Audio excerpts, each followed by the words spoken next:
Hello student, welcome you. This is 9th Science Biology. Here we are going to discuss unit number 22 la part 5 ஆக இன்னைக்கு நம்ம பார்க்கக்கூடிய content என்ன அப்படின்னா vector borne diseases அப்படிங்கறத நம்ம பார்க்க போறோம். எதெல்லாம் அந்த வெக்டார்ஸ் அது வழியாக நமக்கு வரக்கூடிய நோய்கள் வந்து எதெல்லாம் அப்படிங்கறத நம்ம பார்க்கறோம். Vector borne diseases. Vector is an agent that acts as an intermediate carrier of the pathogens. இந்த வெக்டார் எதெல்லாம் வெக்டார் அப்படின்னா மஸ்கிட்டோ எடுத்துக்கலாம், இல்ல பூச்சிகள் எடுத்துக்கலாம், இல்ல வந்து ஈகள் எடுத்துக்கலாம். இது எல்லாமே வெக்டார் தான்.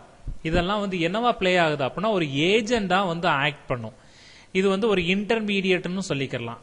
என்ன அப்படி ஒரு இன்டர்மீடியட் அப்படின்னா ஒரு கிருமி இருக்குது அப்படின்னா அந்த கிருமியை வந்து அது தெரியாம அதுல போய் உட்கார்ந்து நம்ம மேலேயே வந்து உட்கார்ந்துருச்சு அப்படின்னா அதுல இருந்து நமக்கு வரக்கூடிய நோய்களை தான் நம்ம வந்து இந்த வெக்டார் எடுத்துக்கொண்டு வந்து நம்ம உடம்புல செலுத்துது அப்படிங்கிறோம்.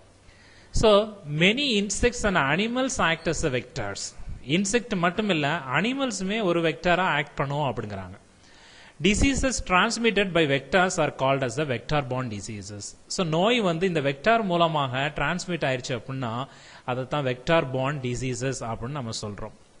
These vectors can transfer infecting agents from an infected person to another healthy person.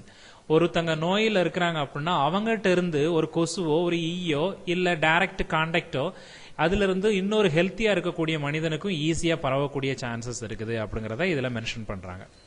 Some of the insect vector borne diseases are இதுல வந்து இந்த vector borne diseaseல வந்து என்ன மாதிரியான நோய்கள்லாம் இருக்குது இன்செக்ட் வழியாக வரக்கூடியது அப்படின்னு பாத்தீங்க அப்படின்னா மலேரியா, ஃபிலேரியா, சிக்கன் குனியா அண்ட் டெங்கு இதெல்லாம் வந்து இன்செக்ட் மூலமாக மனிதர்களுக்கு வந்து ஒரு வெக்டார் borne diseases-ஆ டிரான்ஸ்மிட் பண்ணுது.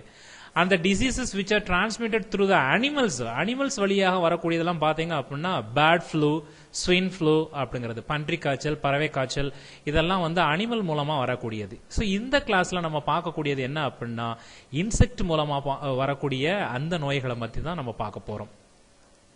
First one malaria. மலேரியா அப்படின்னு கேட்டாலே நம்ம அதிகமாக கேள்விப்பட்ட ஒரு ஃபீவர் தான். இது இந்த கொசுவால வரக்கூடியதுதான். So malaria continues to be one of the major health problems of developing countries. இன்னைக்கு வளர்ந்து வரக்கூடிய நாடுகளில் பார்த்தீங்க அப்படின்னா இருக்கிறதுலயே ரொம்ப மோசமான டிசீசஸ்ல ஒன்று மலேரியா அப்படிங்கிறது. இன்னைக்கு வந்து நிறைய மக்களை வந்து ஹெல்த் ப்ராப்ளத்தை வந்து அஃபெக்ட் பண்ணக்கூடியது இந்த மலேரியா. இந்த மலேரியா காஸ் பண்ணக்கூடிய அந்த பாரசைட் என்ன அப்படின்னா புரோட்டோசுவன் அப்படிங்கறதா அந்த பாரசைட். இதுதான் அந்த மலேரியா நோயை உண்டு பண்ணுது. அது வந்து பிளாஸ்மோடியம் அப்படிங்கிற அந்த புரோட்டோசுவான் தான் வந்து நம்ம காஸ் பண்ணுது. ஸோ 4 ஸ்பீசிஸ் ஆஃப் இந்த பிளாஸ்மோடியம்ஸ். இந்த பிளாஸ்மோடியத்திலே 4 வகையான பிளாஸ்மோடியம் இருக்குது. நேம்லி பாத்தீங்க அப்படின்னா Plasmodium vivax and Plasmodium malariae, Plasmodium falciparum, Plasmodia ovale அப்படிங்கிற 4 ஸ்பீசிஸ் வந்து என்ன பண்ணுது அப்படின்னா நோய்களை இந்த மலேரியாவை நோய்களை உண்டு பண்ணுது. இதுல malaria caused by Plasmodium falciparum is a malignant and fatal. இருக்கிறதுலயே வந்து ரொம்பவும் டெத்தை உருவாக்கக்கூடிய அந்த ஸ்பீசிஸ் ஆஃப் அந்த புரோட்டோசுவன் வந்து எது அப்படின்னா பிளாஸ்மோடியம் பால்சிஃபரம் அப்படிங்கிறது ரொம்பவும் மோசமான ஒரு சாவு கூட கொண்டு வந்துரும் அப்படிங்கிறது தான். So approximately 300 million people around the world get infected with malaria every year. இந்த உலகத்துல பாத்தீங்க அப்படின்னா அந்த பூமியில இருக்கக்கூடிய மக்களுக்கு வந்து வருஷத்துக்கு 300 மில்லியன் மக்கள் வந்து என்ன செய்யறாங்க அப்படின்னா இந்த மலேரியா நோயால தாக்கப்படுறாங்க அப்படிங்கிறது. It spreads through the bite of an insect vector. இது வந்து எது மூலமாக பரவுது அப்படின்னா இன்செக்ட் இந்த பூச்சி மூலமா. அது வந்து என்ன அப்படின்னா ஃபீமேல் மஸ்கிட்டோ, அனஃபெலஸ் மஸ்கிட்டோ அப்படிங்கிற அந்த ஃபீமேல் மஸ்கிட்டோ தான் என்ன பண்ணுது அப்படின்னா அந்த பெண் கொசுவானது வந்து என்ன பண்ணுது அப்படின்னா இந்த பிளாஸ்மோடியம் அப்படிங்கிற இந்த புரோட்டோசுவானை வந்து அதனுடைய மவுத்து பகுதியிலிருந்து எடுத்துட்டு வந்து நல்லா ஹெல்த்தியா இருக்கிற மனிதர்கள்ட்ட வந்து பாஸ் பண்ணி அந்த நோயை உண்டு பண்ணுது. So which feeds on human blood. எப்போ மனிதனுடைய பிளட்டை சாப்பிடையில அதுக்கு தெரியாமலே அதனுடைய வாய்களில் ஒட்டிக்கிட்டு இருக்கக்கூடியது வந்து மனிதனுடைய பிளட்டா என்டர் ஆயிருது. அப்படி என்டர் ஆயிருச்சு அப்படின்னா யூஸ்வலி இது வந்து பாத்தீங்க அப்படி உடம்புல என்டர் ஆயிடுச்சுன்னா லாஸ்ட் லெஸ் தென் 10 daysல வந்து இது அவங்க உள்ள இருக்கும். அப்புறம் நமக்கு நோயை உண்டு பண்ணும் அப்படிங்கறதான். A person affected by malaria will show symptoms of headache.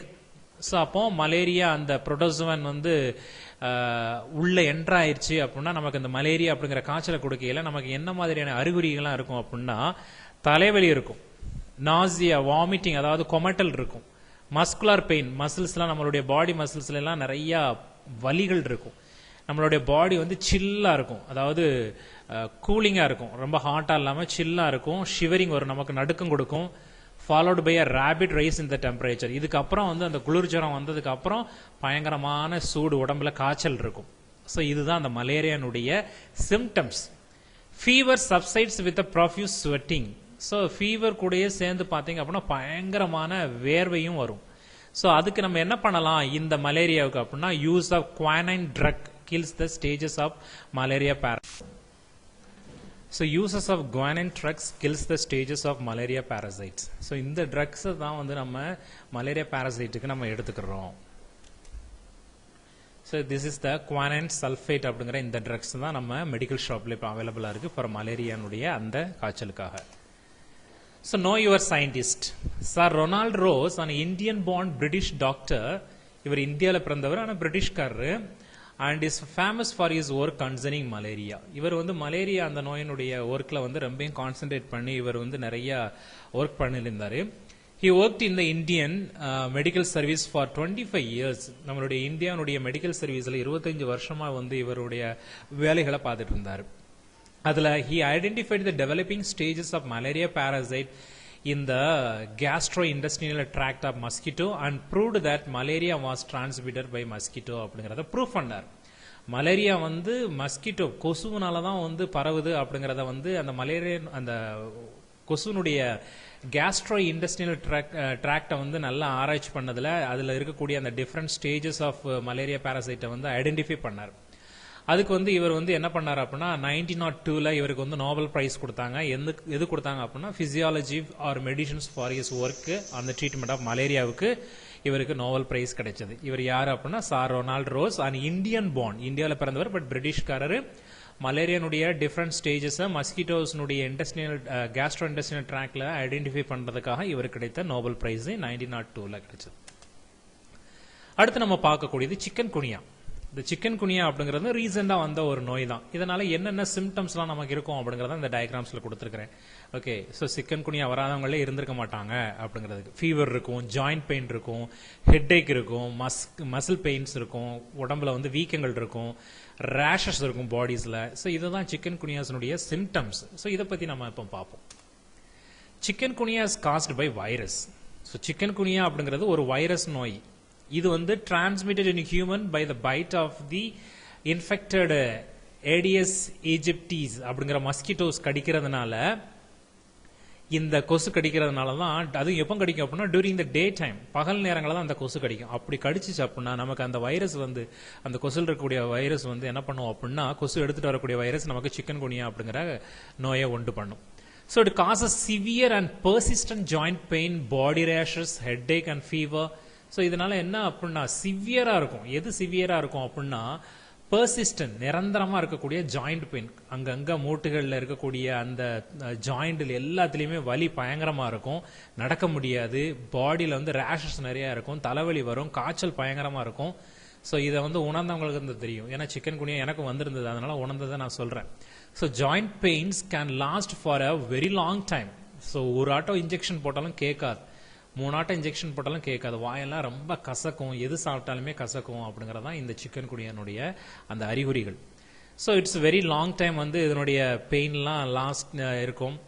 And incubation period for the virus is usually 2 to 12 days. 12 days வந்து எடுத்துக்கிறோம். 2 நாள்ல இருந்து 12 நாள் வரைக்கும் அதனுடைய இன்குபேஷன் பீரியட் இருக்கும்.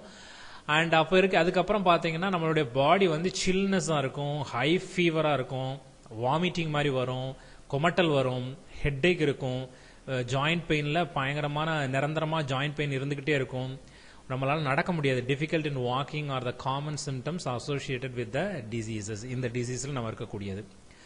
The joints get inflamed and the person find it difficult to walk.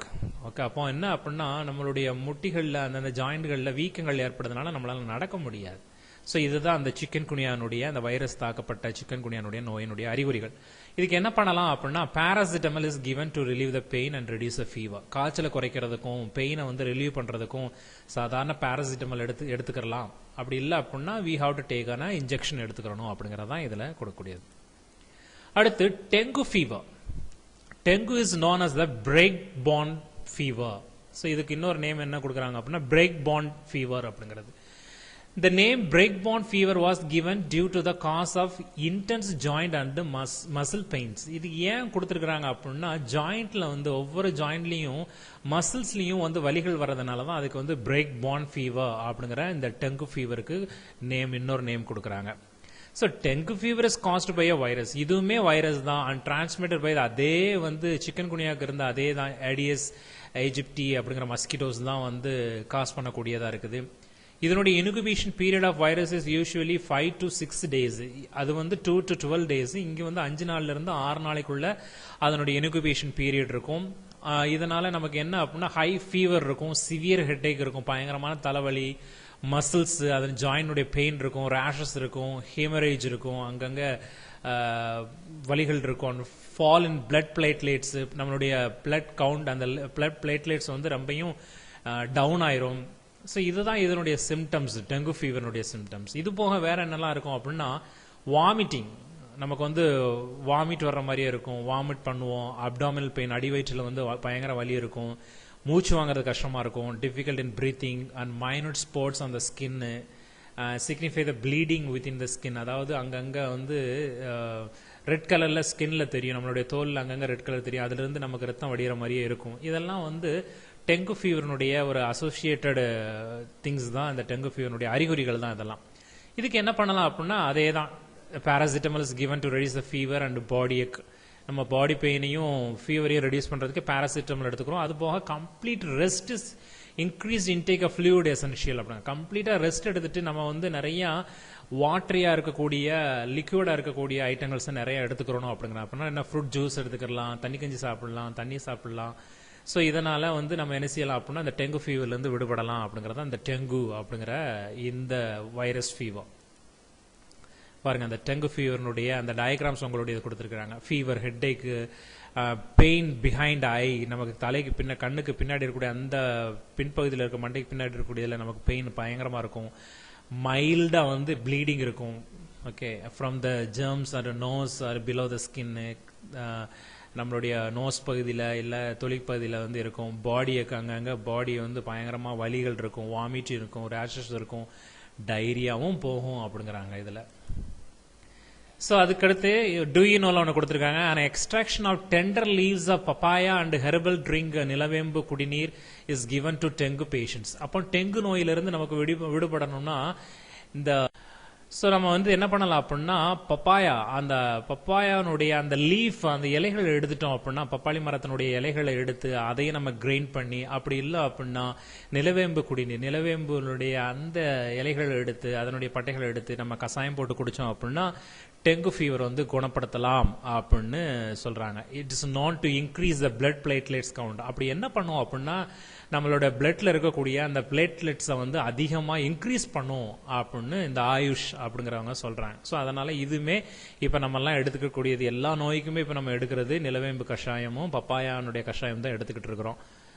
So activities கொடுத்துருக்காங்க.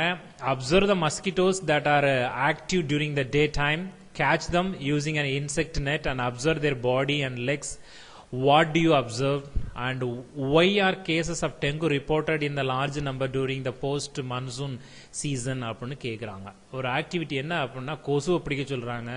அந்த கொசுவை பிடிச்சி எதை வச்சு பிடிக்க சொல்றாங்க அப்படின்னா, நெட்டை வச்சு பிடிக்க சொல்லி அதனுடைய பாடி எப்படி அமைப்பா இருக்குது, அதனுடைய லெக்ஸ் எல்லாம் எப்படி இருக்குதுன்னு பார்க்க சொல்றாங்க. அதுல இருந்து நீங்க என்ன அப்சர்வ் பண்றீங்க அப்படிங்கிறாங்க. அண்ட் வேற என்ன அப்படின்னா, ஒய் ஆர் த கேசஸ் அப்படின்னு கேட்கறாங்க. Dengue reported in the large number during the post monsoon season அப்படிங்கிறாங்க. இந்த மழைக்காலங்கள்ல ஏன் வந்து டெங்கு ஃபீவர் அதிகமா ரிப்போர்ட் ஆகுது அப்படிங்கிறதுக்கு ரீசன் என்ன அப்படிங்கிறதையும் கேட்கறாங்க. ஸ்டூடெண்ட்ஸ், இதுவும் ஈஸியான விஷயங்கள் தான். Just you go through in the net or somewhere, find it out and send the answers. And இதான் அடுத்தது வந்து ஃபிளாரியாசிஸ் அப்படிங்கிற இன்னொரு நோய். இது வந்து யானைக்கால் நோய் அப்படிங்கிறது, ஃபிளாரியாசிஸ் ஆர் எலிஃபேண்டசிஸ் அப்படிங்கிறது. So it is a major problem, health problem in India. இந்தியாவில் இந்த மாதிரியான நோய் நிறைய இருக்கு. The disease is caused by nematode worms. Nematode அப்படிங்கிற புழு தான் வந்து இந்த ஃபிளாரியாசிஸ் அப்படிங்கிற இந்த யானைக்கால் நோயை வந்து உண்டு பண்ணுது. அந்த நிமோட்டோட் வார்ம் என்ன அப்படின்னா தட் இஸ் அந்த ஊச்சேரியா பான்க்ரோஃப்டி அப்படிங்கிற இந்த வார்ம் தான் வந்து என்ன செய்யுது அப்படின்னா அந்த யானைக்கால் நோயை நமக்கு உண்டு பண்ணுது. The adult worms are usually found in the lymphatic system of man. இது வந்து எங்க இருக்கும் அப்படின்னா மனிதனுடைய lymphatic சிஸ்டத்துல தான் இருக்கும். பிளட் அந்த லிம்ப் நோட்ஸ் இருக்கு பாத்தீங்களா, அந்த சிஸ்டத்துல போய் இந்த அடல்ட் வார்ம், இந்த வந்து நல்ல முதிர்ச்சி நல்லா இருக்கக்கூடிய சுறுசுறுப்பா இருக்கக்கூடிய இந்த வார்ம் வந்து கண்ணுக்கு தெரியாத அந்த வார்ம் வந்து மனிதனுடைய அந்த லிம்பாட்டிக் சிஸ்டத்துல இருக்குது. இது புழு மாதிரி இருக்கும். It is transmitted by the bite of a infected Culex mosquito. இது வந்து எப்படி நமக்கு வந்து டிரான்ஸ்மிட் ஆகுது அப்படின்னா Culex mosquito, மஸ்கிட்டோலயே எத்தனை வெரைட்டிஸ் இருக்குன்னு பாருங்க.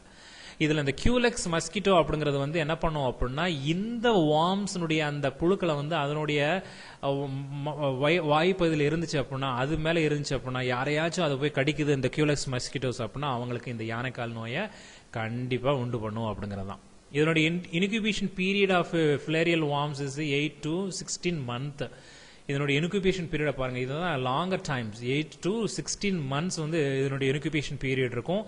சிம்டம்ஸ் வந்து என்ன அப்படின்னா அக்யூட் இன்ஃபெக்ஷன்ஸ் இருக்கும். அக்யூட்னா ரொம்ப சிவியரான இன்ஃபெக்ஷன் இருக்கும், ஃபீவர் இருக்கும். லிம்ஃப் கிளான்ஸ்ல வந்து இன்ஃப்ளமேஷன் அதிகமா இருக்கும், வீக்கங்கள் இருக்கும். லிம்ஃப்னுடைய கிளான்ஸ்ல வந்து வீக்கங்கள் அதிகமா இருக்கிறதுனால தான் நமக்கு இந்த யானைக்கால் நோய் வரும். In the chronic infection, the main feature is the elephantiasis, which affect the legs, scrotum and the arms.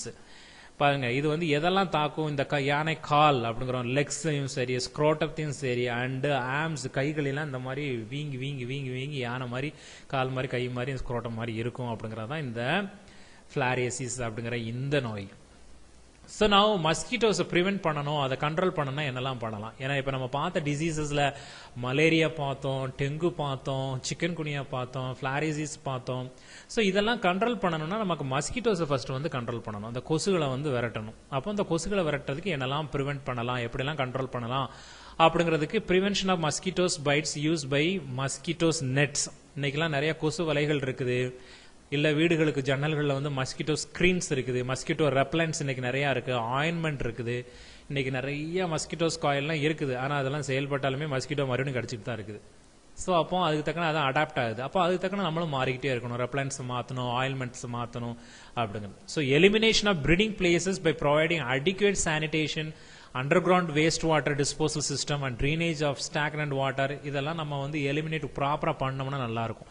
வீடுகளில் இருக்கக்கூடிய பிளேஸுகளை வந்து என்ன பண்ணணும் அப்படின்னா சானிடேட் பண்ண, நல்லா வந்து டெய்லி வந்து சுத்தமா வச்சுக்கிறணும். நம்ம வீட்டில இருந்து போகக்கூடிய கழிவு தண்ணீர்கள்லாம் வந்து ப்ராப்பரா டிஸ்போஸ் பண்ணணும். ட்ரைனேஜ்ல இருக்கக்கூடிய வெளியே சாக்கடைகள் இருந்துச்சு அப்படின்னா, இல்லை வீட்டுக்குள்ள இருந்துச்சு அப்படின்னா அதெல்லாம் வந்து ஸ்டாக்னன்ட் தங்காம அங்கேயே கிடக்காம அதை வந்து பாஸ் பண்ணிடணும், ட்ரை பண்ண வச்சிடணும். அப்பதான் நம்ம மஸ்கிட்டோஸ் பிரீட் பண்ண விட முடியாது அப்படிங்கிறாங்க. Collection of water in any uncovered container such as water tank, pots, flower pots, discarded tires should be avoided. வீட்டில் எந்த மாதிரியான பொருட்கள்லாம் வெளியே கிடக்குதோ, டேங்கா இருக்கலாம், இல்ல வந்து தொட்டிகளா இருக்கலாம், ஃப்ளவர் தொட்டிகளா இருக்கலாம், இல்ல வந்து டயர்கள்லாம் கிடக்கலாம், சிரட்டைகள் கிடக்கலாம், இதெல்லாம் தண்ணி தேங்க விடாம அதெல்லாம் பாதுகாத்துக்கிறோம். அப்பதான் நம்ம மஸ்கிட்டோஸை பிரீட் பண்ண முடியாது அப்படிங்கிறாங்க. So control of mosquitoes larva by spraying the oil and stagnated water bodies. எங்கெல்லாம் தண்ணி தேங்கி கிடக்குதோ அந்த இடங்கள்ல வந்து நம்ம என்ன பண்றோம் அப்படின்னா ஆயில் ஸ்ப்ரே பண்ணோம், எஸ்பெஷலி கரோசின் மண்ணெண்ணெயை வந்து அது மேல ஸ்ப்ரே பண்ணோம் அப்படின்னா அந்த லார்வா, அதுல இருக்கக்கூடிய அந்த லார்வா ஸ்டேஜ்ல இருக்கக்கூடிய அந்த மஸ்கிட்டோஸ் எல்லாம் செத்து போகும். இல்ல வீட்லயே வந்து இன்னைக்கெல்லாம் நிறைய மருந்து ஊத்த வராங்க, அதுல எல்லாம் நம்ம தொட்டில நிறைய தண்ணியை பிடிச்சி வச்சிருப்போம், அதுல புழு புழுவா கிடக்கும், அதுல இருந்து நிறைய மஸ்கிட்டோஸ் உருவாகும், அதெல்லாம் நம்ம டிஸ்போஸ் பண்ணணும் அப்படிங்கிறாங்க. So adult mosquitoes can be killed by spraying the insecticides. பூச்சிக்கொல்லிய மருந்துகளை அடிச்சாலுமே வந்து நிறைய அடல்ட்னுடைய அந்த மஸ்கிட்டோஸ் செத்து போகும் அப்படிங்கிறாங்க. இதனால தான் நகராட்சிகள்ல பாத்தீங்க அப்படின்னா மருந்தடிப்பாங்க, கொசுக்களை விரட்டுறதுக்காக மருந்தடிப்பாங்க. So application of citronella oil or eucalyptus oil on the exposed skins. நம்மளுடைய பாடியில வந்து நம்ம வந்து என்ன பண்ணலாம், இந்த யூக்கலிப்டஸ் ஆயிலையும் சிட்ரனல்லா ஆயிலையும் நம்மளுடைய பாடியில ஸ்கின்ஸ்ல தொலிகள் நம்மளுடைய தோள்களை தடவணும் அப்படின்னா மஸ்கிட்டோஸ் நம்மளை கடிக்காது அப்படிங்கன்னு சொல்றாங்க. So these are the preventions and control, எப்படி கண்ட்ரோல் பண்ணலாம் மஸ்கிட்டோஸ் அப்படின்னு உங்களுக்கு கொடுத்துருக்காங்க students. So with that we have finished this type of இதை finish பண்ணிட்டோம். ஸோ ஒரு சிம்பிளான அசைன்மெண்ட் தான் கொடுத்துருக்கிறேன். How can we prevent the mosquitoes bite? Mosquitoes கடிக்காமல் இருக்கிறதுக்கு நம்ம என்ன மாதிரியான ப்ரிவெண்ட் எடுத்துக்கலாம் அப்படிங்கிறத லாஸ்ட்டாக நம்ம பார்த்தோம் இல்லையா, அதே தான்.